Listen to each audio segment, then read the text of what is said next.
Today on Know the Truth from Philip de Courcy. Man is a unified combination of body and soul. And you cannot ignore one half of yourself and be a whole person. Pleasure appeals to the body, but it ignores the inner man. It ignores the eternal soul that will live beyond this physical life. Materialism and hedonism centered on the physical indulgence will always come up short.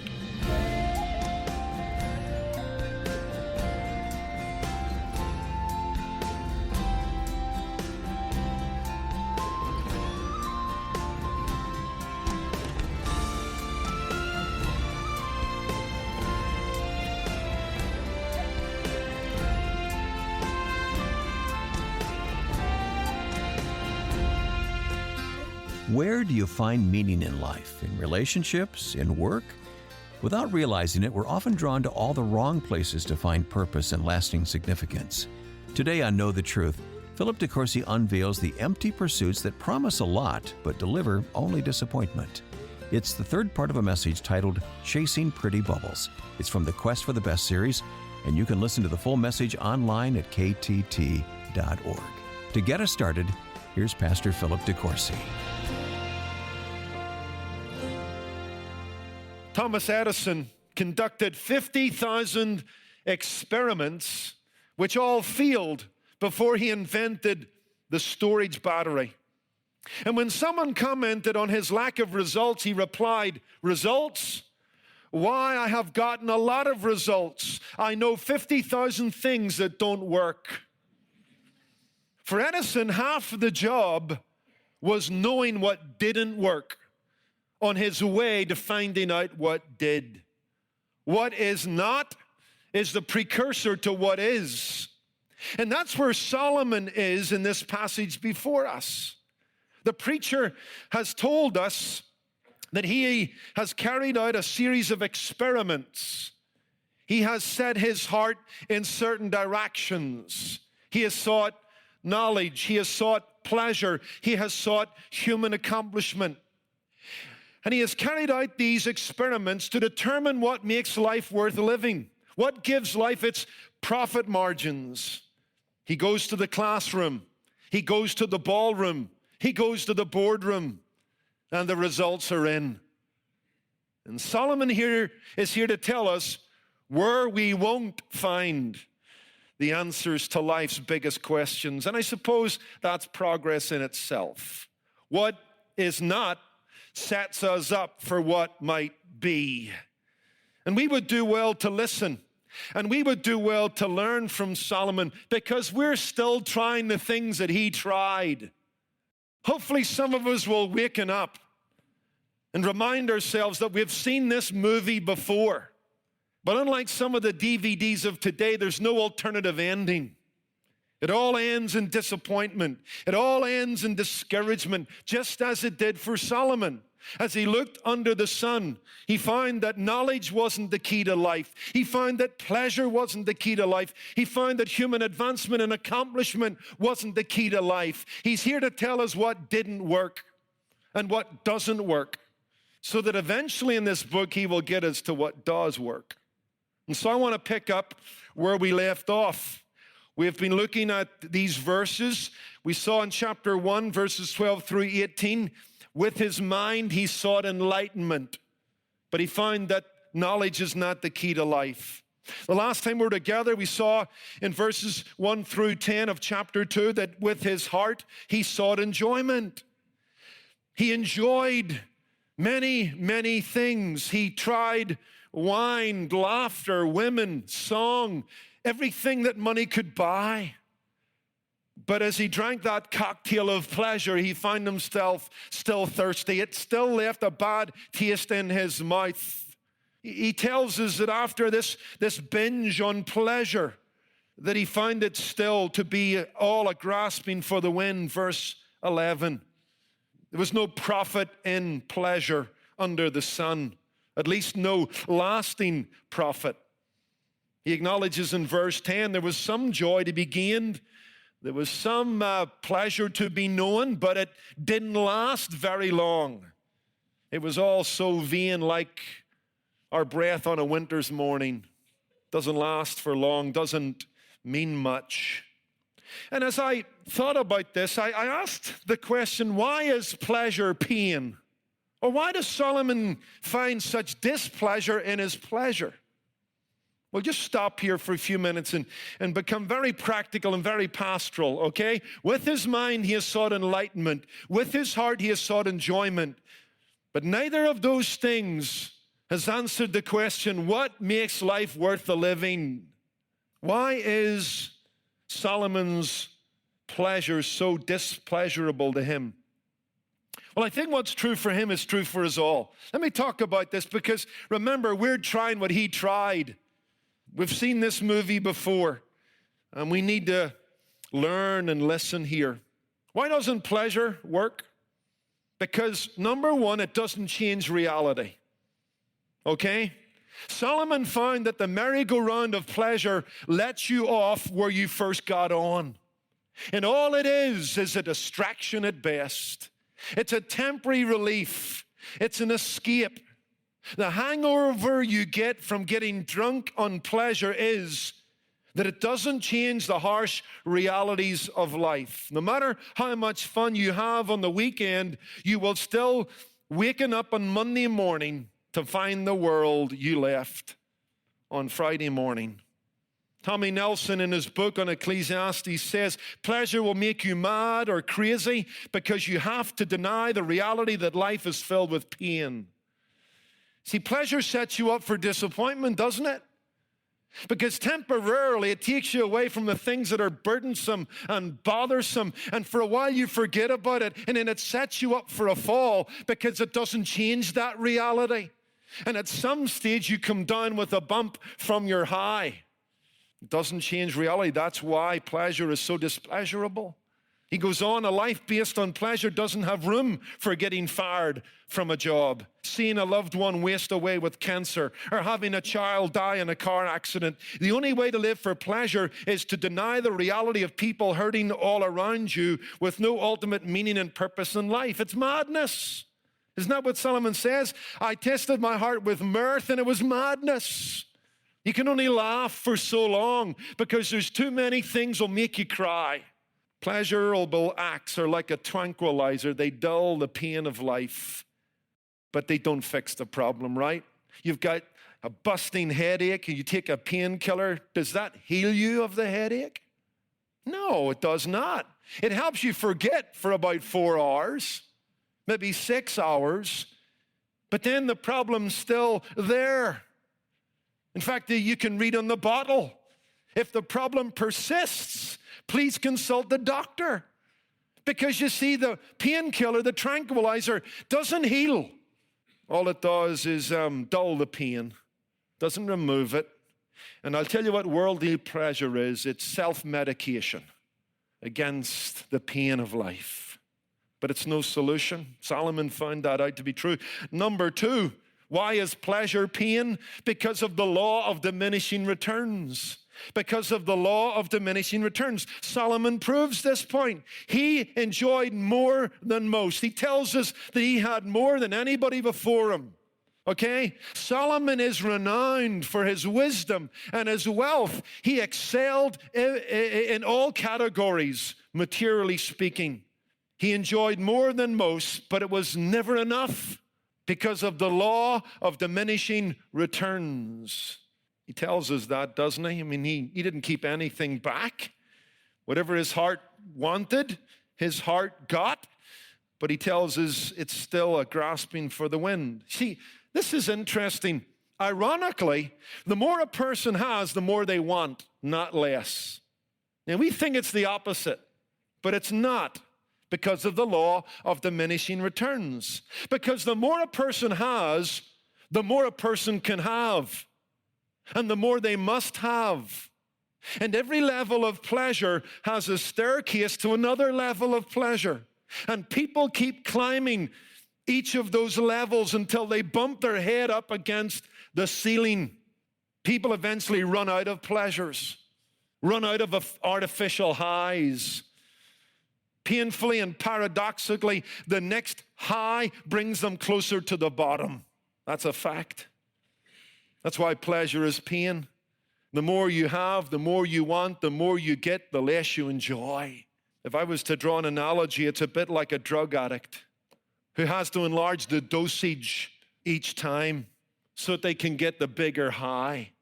And so they graduate from soft drugs to hard drugs. They go from popping pills, from aspirins and Coca-Cola, to marijuana, to ecstasy, eventually to cocaine and heroin. And the more they have, the more they want, until the more they have, the less they enjoy, until they bump their head up against the ceiling. And some of us have seen them. Some of them are in our families, and it's a tragic, tragic sight. As they go from one level of pleasure to another level of pleasure, but they're going to hit a ceiling at some point because of the law of diminishing returns. Men will bump their head up against the ceiling of what this world has to offer, because this world cannot fill the hole in the soul of a man who was made by God and for God. If I may put it reverently, God is the greatest high. In fact, he's called the Most High God. And as we reach up for him, we will find levels of pleasure and intimacy and knowledge that will go on for all eternity. There's no ceiling in that. But when we look for life under the sun, we'll bump up against the roof of the world and all that it can offer. You see, God, by virtue of his very nature, is irreplaceable. And when we sinned and fell short of his glory, we have never been able to find anything or anyone to take his place. There's no one bigger, there's no one better than God. Therefore, nothing can fill the vacuum of our rejection that God. Man once enjoyed intimacy and closeness with God, but sin shattered that relationship and brought distance and enmity. What man once enjoyed in God, he now looks for in himself and the world around him. And listen to me, that's a pursuit that's doomed to fail, because God is irreplaceable. This world is too small. This world is not enough. We have an unscratchable itch.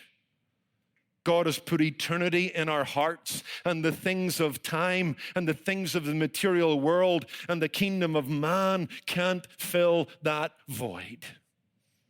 He was the playboy of his day, but at some point, Ernest Hemingway realized that this world is too small, and he blew his brains out.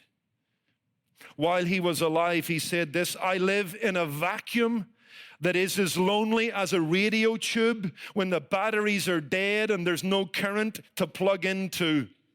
That's the vacuum. That's the void that our rejection of God has caused. And it's a hole in the soul of man that no trip, no toy, no thing can fill. That's why Solomon finds such pain in his pleasure.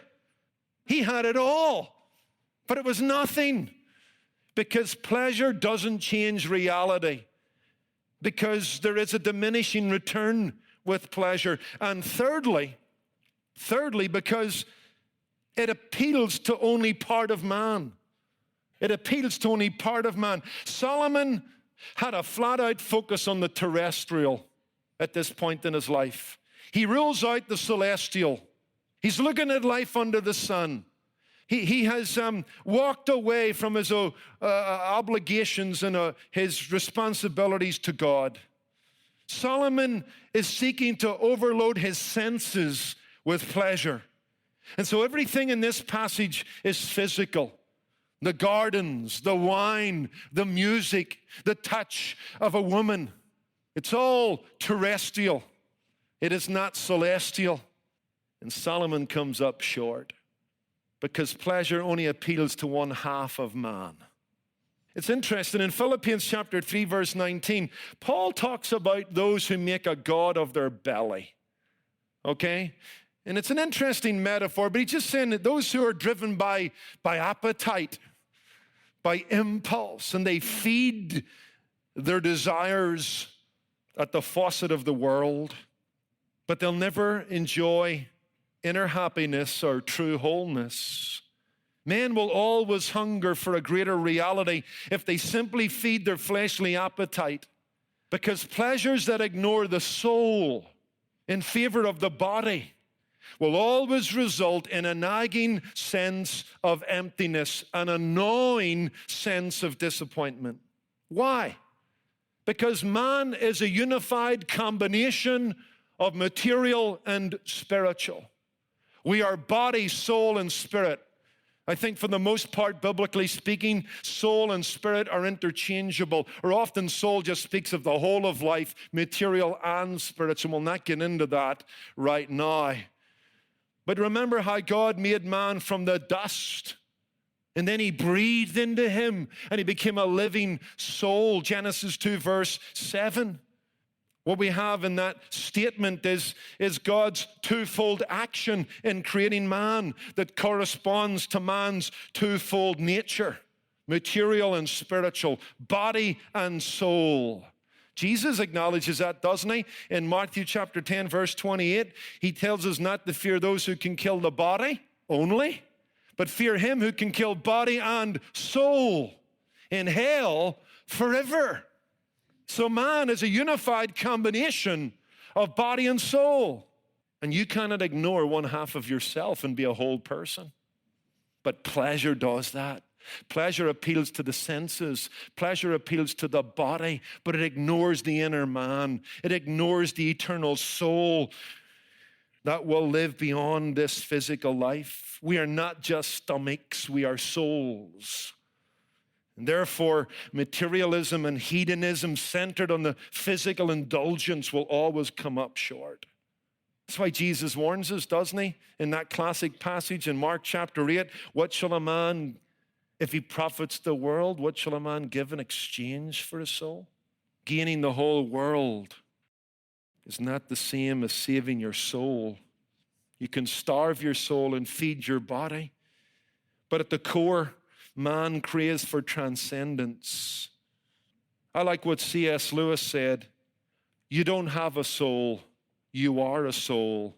You have a body. It's an interesting thought. I don't think C.S. Lewis in any way is downgrading the material. We don't have a Gnosticism there that sees the material as evil. But we do realize that when this perishable life is over, the body ceases to exist. It sleeps, the metaphor of the Bible, but the soul continues to the God who made it. And so at our core of our being, we're soulish people. We're spiritual people because we were made in the image of a God who is spirit, not body.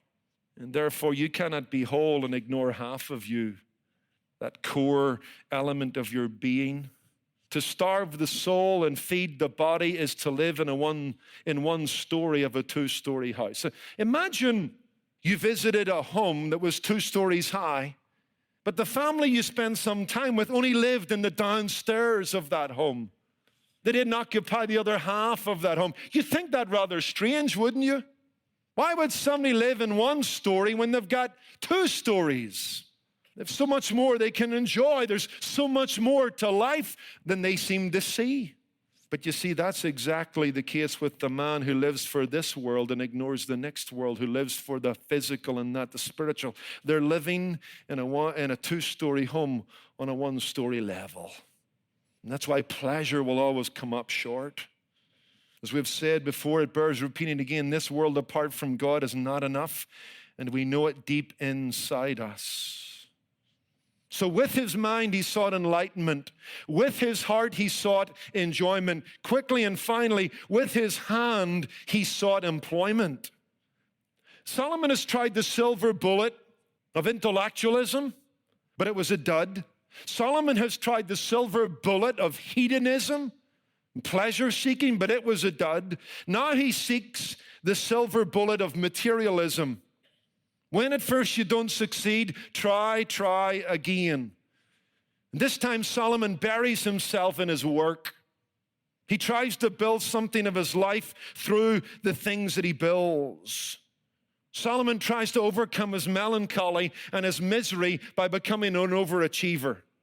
Have you ever put your foot onto that path? He brings the briefcase home. He works into the wee hours of the morning. He's got this idea, you know what? The next accomplishment, the next achievement will move the meter of satisfaction. Perhaps he thought to himself, you know what? If I make something of myself through what I make, then I'll be able to remake myself. He's thinking, you know what? If I expand my estate, if I expand my empire, maybe that'll help me put all the pieces of my life together. The immediate text and the surrounding texts of 1st and 2nd Kings tell us that Solomon certainly overachieved. He certainly expanded his kingdom. We read in this passage of the houses he built, verse 4, the vineyards he planted, verse 4, the gardens and orchards and water pools that he constructed, verses 5 and 6. Solomon built cities, gardens, houses, vineyards, orchards, forests, water systems. He supervised the construction of the temple, which was one of the greatest buildings of the ancient world. He became a renowned industrialist. He became a renowned agriculturalist. But here's the point. All this good business was still bad business. It wasn't the ticket either. Because in verse 11 of chapter 2, then I looked on all the works that my hands had done, all my accomplishments. Thought about all those ribbon-cutting ceremonies. I thought about all those industrial acquisitions that I made, the international expansion. I looked on all the works that my hands had done and on the labor in which I had toiled, and indeed was all vanity, a grasping of the wind. Every ceremony that he celebrated, every grand opening that he was part of, left him with a sinking feeling. Life remained the shadow of what Solomon thought it could be. Nothing seemed to mean anything. Well, as a businessman, Solomon had got some good returns on his investment. But life never seemed to pay him back for all of his investing in it. Life shortchanged him every time. And it hasn't brought satisfaction and it hasn't brought salvation, because we're not meant to love the things of the world. We're meant to love the Father who created all things. Anytime we look for fulfillment outside of God, we're going to be gravely disappointed. You're listening to Know the Truth in a message titled Chasing Pretty Bubbles. Replay it and share it with friends at ktt.org. Now, today we want to give a special shout out to our Truth Ambassadors. These faithful monthly supporters are the bedrock for the ministry of Know the Truth. And as we grow this ministry, we need more friends to join the team. So today, we're inviting you to sign up online at ktt.org or call us at 888-644-8811. And when you give a gift of any amount today, we'll send you a book Philip can't wait to get into your hands. It's a book called 12 Stories of Christmas. The storybook offers the perfect opportunity for readers to share the biblical truths of Christmas with their family and friends. Request your copy by giving online at ktt.org or call 888-644-8811. You can also write to Know the Truth, Post Office Box 30250, Anaheim Hills, California, 92809. And stay up to date with Know the Truth and join us in sharing biblical truth by connecting with us on social media. Simply search for Know the Truth with Philip de Courcy. I'm Wayne Shepherd. Join us next time for more bold Bible teaching from Philip de Courcy here on Know the Truth. Today's program was produced and sponsored by Know the Truth Incorporated. Jesus said, "You shall know the truth, and the truth shall make you free."